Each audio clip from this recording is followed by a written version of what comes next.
M news కి స్వాగతం. కేశవరం గ్రామంలో వేంచేసి ఉన్న శ్రీ భక్తాంజనేయ స్వామి శ్రీరామ సప్తాహ మహోత్సవాలు ఘనంగా జరుగుతున్నాయి. ఈ నెల 11న ప్రారంభమైన ఈ మహోత్సవాలు 15వ తేదీ సాయంత్రం స్వామివారికి పవళింపు సేవ ఘనంగా నిర్వహించారు. గ్రామానికి చెందిన కంటిపొడి శ్రీనివాసరావు, భువనేశ్వరి దంపతులు వారి కుమారుడు సాయి తేజ స్వామివారి పవళింపు సేవలో పాల్గొన్నారు. ఈ కార్యక్రమంలో గ్రామ పెద్దలు, గ్రామస్తులు, భక్తులు అధిక సంఖ్యలో పాల్గొన్నారు.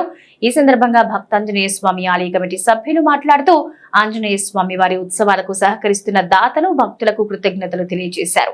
ఈ నెల 19వ తేదీ బుధవారం నాడు ఆలయం వద్ద భారీ అన్న సంతర్పణ ఏర్పాటు చేస్తున్నామన్నారు.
మరిన్ని తాజా వార్తా విశేషాల కోసం ఎం న్యూస్ ని సబ్స్క్రైబ్ చేయండి, మీ మిత్రులకు షేర్ చేయండి.